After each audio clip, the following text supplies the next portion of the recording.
Scary stories from Reddit.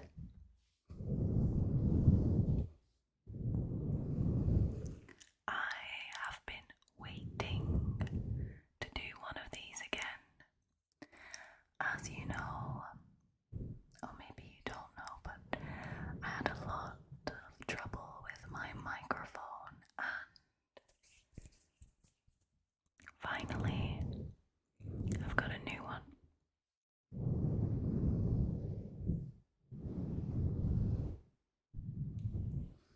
So here I am, once again, with a collection of non-paranormal, scary Reddit stories for you.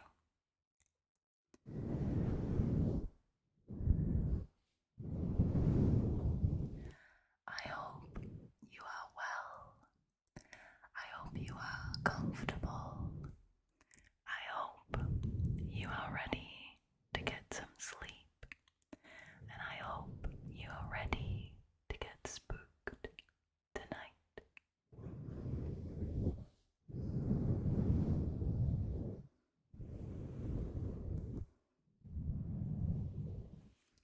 And with that, let's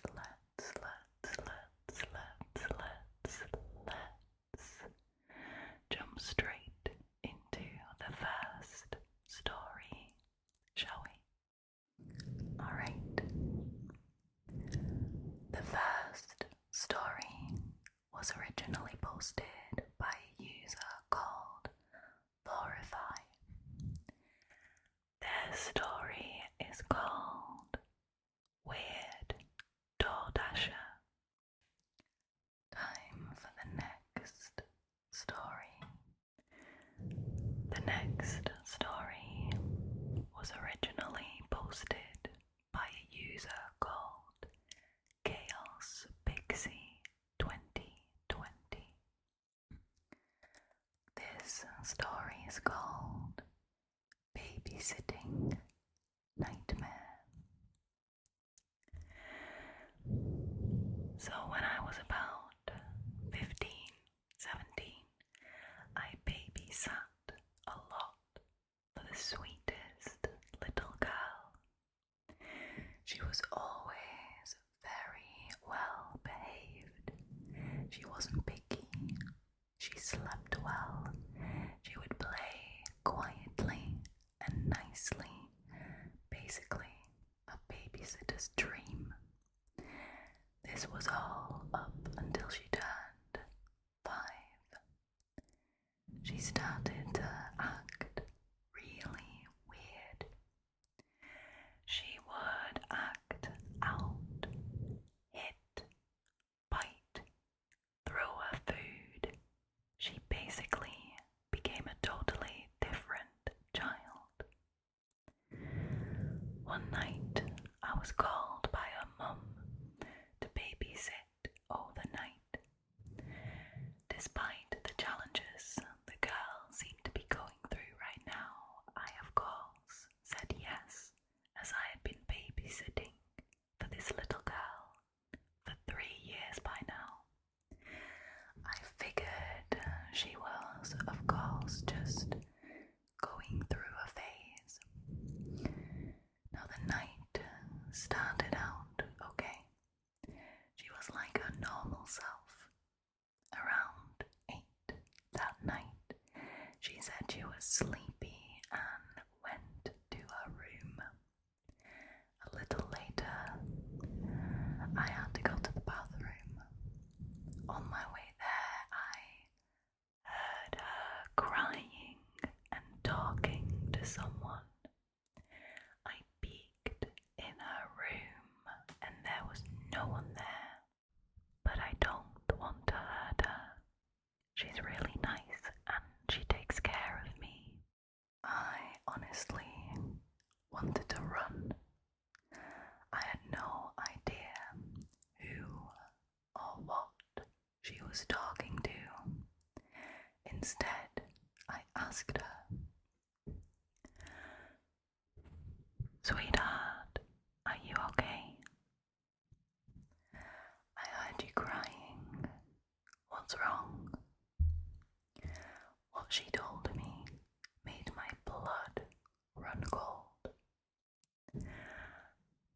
imaginary friend isn't nice. She told me if I want to stay friends with her, I have to stab you. I don't want to do that though. I immediately called her parents, saying I was sick and I needed to go home. Luckily, that was the last night I was ever going to watch her, as next week they had planned to move to Florida. It was probably the creepiest thing a child has ever said to me, and I have dealt with some pretty creepy children.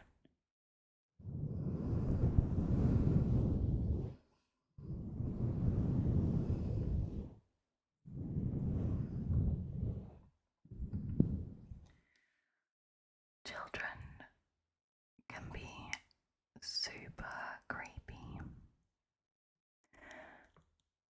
As you know, I'm a teacher. I deal with children a lot, though they're a bit older than this little girl, but they can be so creepy sometimes. Don't get me wrong, I am also very much of the opinion that children can be extremely funny, but as we've already seen on the channel, children can be extremely creepy. There's actually a whole video dedicated to children with creepy imaginary friends, so go check that out if you haven't already.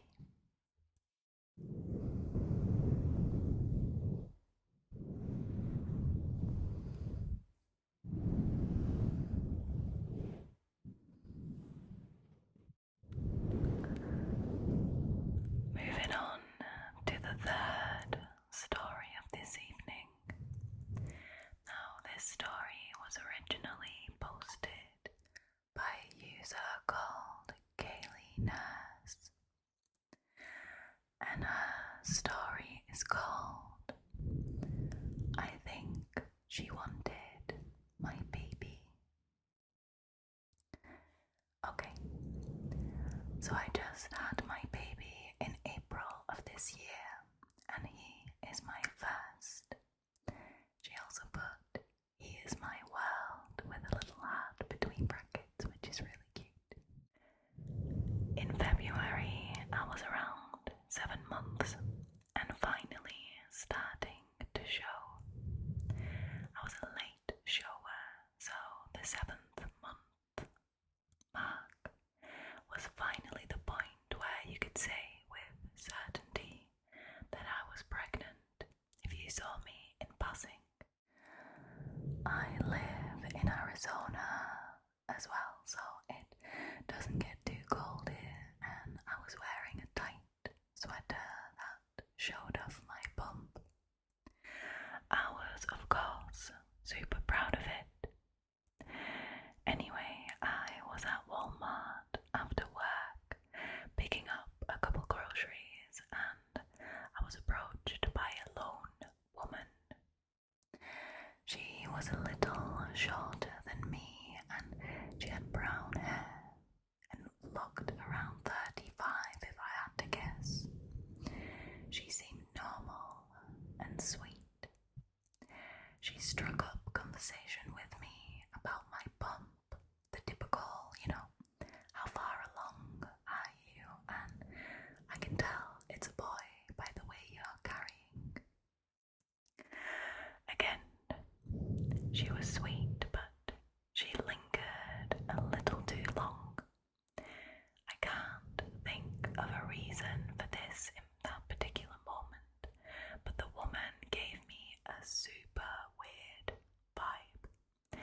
arrested and went to check out. For some reason, after that interaction, I felt super unnerved, and as I walked out, I looked behind me. She was leaving the store as well. I had already started walking to my car, but it was dark and I was parked far away. So I began walking faster. I parked far because I had heard walking was good for pregnant ladies, but in that moment I was regretting making that decision. To my relief, she walked to the passenger side of a car in the same row as mine, and I still had a ways to go. I didn't see her get in or anything, but I was relieved nonetheless. When I finally got to my car, I suddenly got the intense urge to lock it as soon as I closed my door. I am thankful every single day that I did, because a millisecond later, the woman sprinted up to my car and violently tried to open the passenger door. When it didn't open, she banged on the window, shouting and calling me really filthy names. And then she sprinted away. I was scared out of my mind, and I peeled out of there as soon as possible. I didn't even see where exactly she went. I never went to that location again. I'm not sure what would have happened if I had gone to meet her, or if I didn't lock my car doors right away. I'm not sure what she wanted, but I've heard stories about women who steal babies out of pregnant women's bodies, and I fear that maybe what she was trying to do, I don't know. I don't even like to think about it. They also go on to say that they're actually sharing their story because they want to make sure that everyone stays alert and cautious of strangers, regardless of whether they seem normal or nice.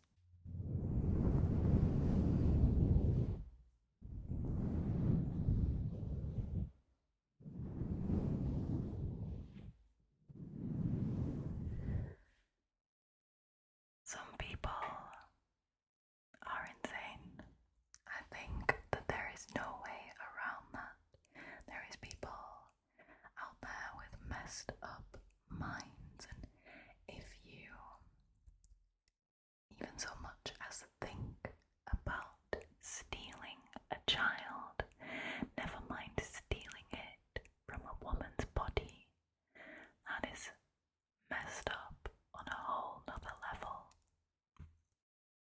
I can't imagine how scared this poster must have been.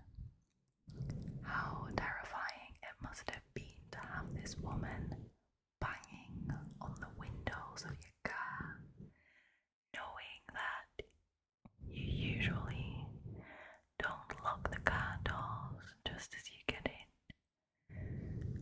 I'm so glad that this woman had such a good gut feeling and responded to it.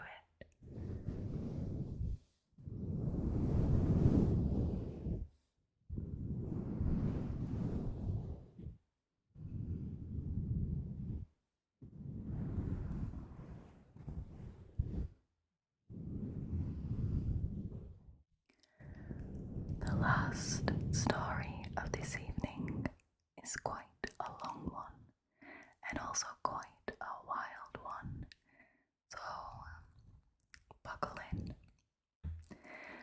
This is a story from a Reddit user who asked me not to disclose her username, which I will obviously respect. Her story is called "I was stalked and harassed by my neighbor who I thought was my friend." A few years ago, I was working as a healthcare assistant at the hospital, and recently, having moved out of my dad's home, I'd started renting a small detached home in the countryside. I had one neighbour on this street, a man in his late 30s, who I will call Jake for the sake of the story. He was single and he lived alone. My first encounter with Jake was when I was first moving in. My dad couldn't accompany me on my first day of moving due to his work schedule. So I was unpacking by myself. Jake walked up on me, introduced himself, and offered to help with moving my heavy items. I'm a very small woman, so I appreciated the help. My first impressions were that he was very kind, open, and polite. He chatted to me about his job, told me that he liked to play instruments and write in his spare time. We bonded over both loving the band Tool, and we both enjoyed playing the bass. So far so good, right? Now the next day I bought him some beer as a thank you.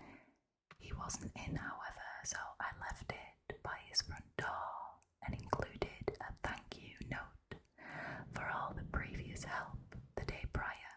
Now, over the next few weeks, as I settled in, Jake would pop by and we'd chat about music, discuss shared hobbies, drink beer, and occasionally even watch movies together. I was new to the area and I didn't have many friends yet, so he helped provide some social interaction outside my job. But as you can already tell, things didn't stay so good. I got home one evening to see a basket full of flowers on my doorstep, and an included card which read that this was from Jake and he wanted to speak with me when I had the time. I walked inside with the basket. I didn't even get a chance to put it down before I heard knocking at my door. It was around 11 p.m. and I wasn't expecting anyone. I looked through the window next to the door to see Jake waving at me. I opened the door, and that's the first time that I can recall where I started to feel uneasy around him. He asked if I saw the basket and if I liked it. He asked to come in, but I said something along the lines of how tired I am from work and that we should speak tomorrow. Now he didn't say anything for a few seconds before he asked if I would want to grab a coffee with him before work tomorrow. I said sure, and I closed the door. That next morning, we both grabbed a coffee at a Costa that was close to the hospital I worked at. He seemed very excited and giddy. Soon after, he asked me to be his girlfriend,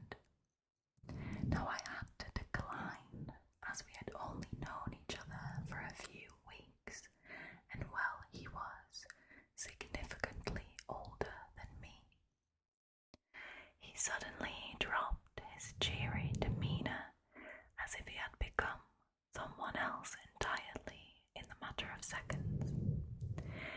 He grabbed his things and left, saying only that he has to go to work. I went to work too, and I tried not to think about it too much.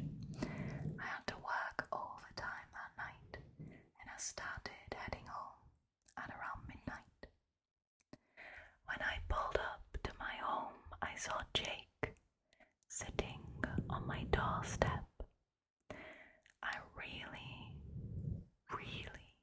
didn't want to get out of my car, but I did, and I walked up to him. He started off politely, asking if I had thought over his proposal. I said no, that I'm sorry, but I'm not interested. Once again, as if a switch had flipped, he went off on me, calling me spoiled and ungrateful. I was scared at that point and asked him to leave. He wouldn't. I managed to get to my car with him following me and showed him through the window that I am calling the police. He swore at me and he left. I didn't call the police that night. I gave him the benefit of the doubt, thinking that he was just frustrated. Now this is one of my biggest regrets, not calling them. The next morning, I found wildflowers that looked like they were picked from a garden at my front door, as well as a post-it with the word sorry and a sad face drawn on it. At work that day, I was called by the nurse in charge, who took me aside, saying my boyfriend was here to see me and it's urgent. She also told me to tell my boyfriend that he should not come to see me at work again, especially since I wasn't on break, and it's very unprofessional. Of course, it was Jake. He wanted to ask me if I'd gotten his flowers and his message. I went off on him, saying things along the lines of how dare he show up to my work, get me in trouble no less, pose as my boyfriend. All this took place in the canteen. He didn't say anything, didn't apologize. I told him to knock it off and he left. Things only got worse from there. He would often wait for me when I got home, trying to bribe me with gifts, more flowers. He even went as far as got me a new guitar. I accepted nothing and always left everything exactly where he put it. I eventually broke down to my dad, who asked if I wanted him to speak to Jake. I said no. He offered for me to move back in with him, but obviously I had too much pride and I declined. My dad was really worried about me. Now, one day, everything came to a halt when I came home to my front door ajar, though not broken. My front room looked absolutely ransacked. I ran to my car and I called the police. Nothing was missing. Absolutely nothing. But my front room, kitchen, and bedroom were all rummaged through. I told the police that I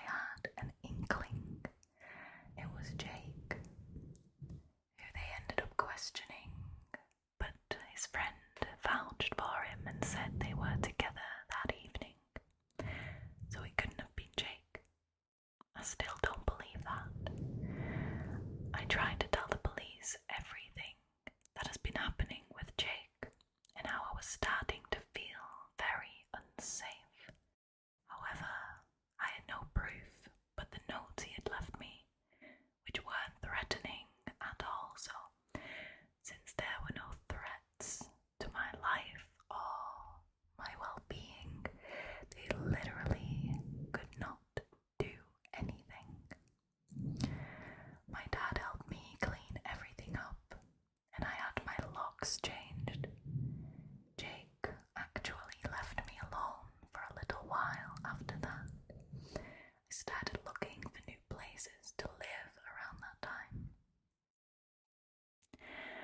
Then, one evening, I'd come home, ate some food, showered, and went to bed, only to be awoken, I'm not sure when, to somebody standing in my doorway.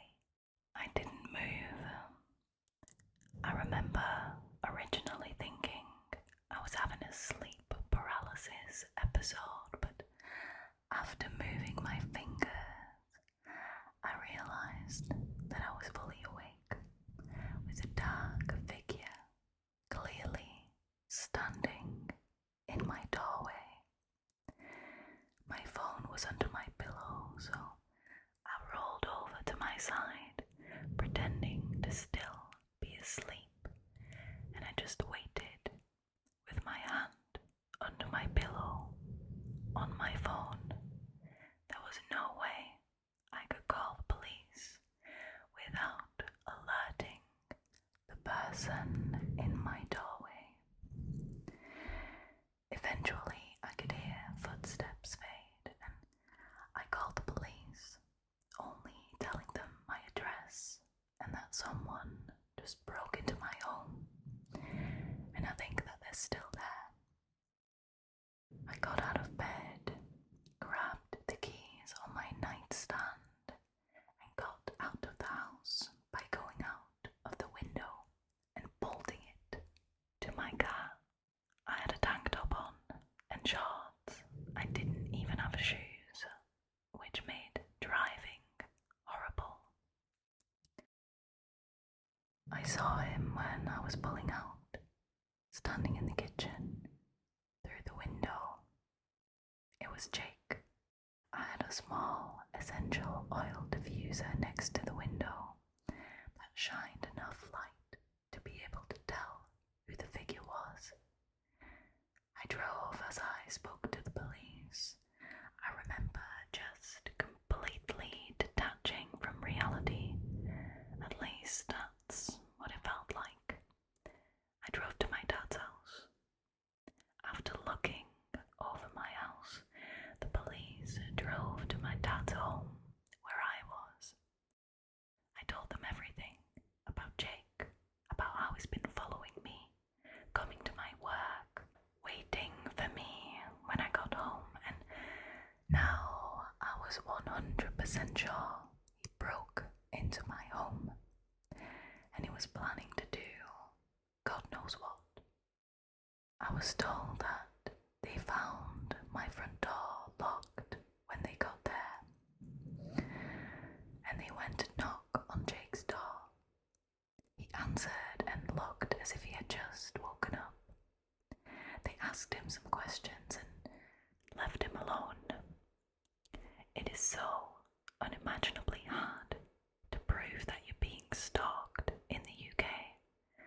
I managed to get a restraining order on the grounds of harassment, with proof that he had come to my workplace, posing as my boyfriend, and a co-worker who could support me in this, as she had overheard our conversation, where I had asked him to stop following me.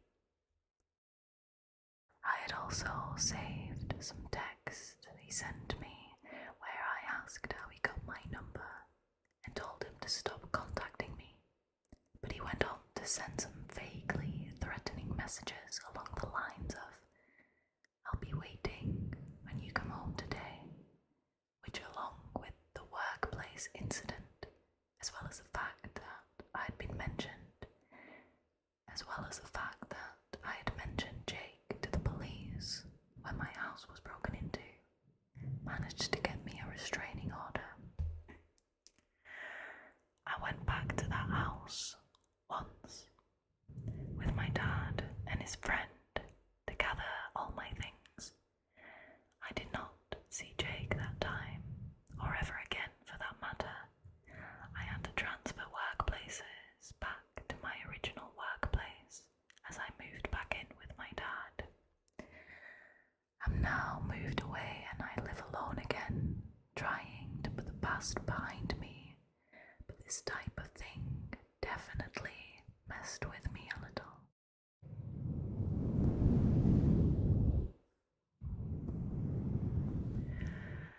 That is one hell of a story. I mean, you think somebody's your friend and then they end up doing something wicked like that. I can't imagine how scared she must have felt, especially because she had just left her parents' house and she was living by herself for the first time. It must have been such a traumatic experience for her. I can't even begin to imagine. I'm sorry about my computer phone, by the way, it's struggling a little bit. I hope you enjoyed tonight's stories, and I hope you are nice and relaxed and ready for sleep. Thank you so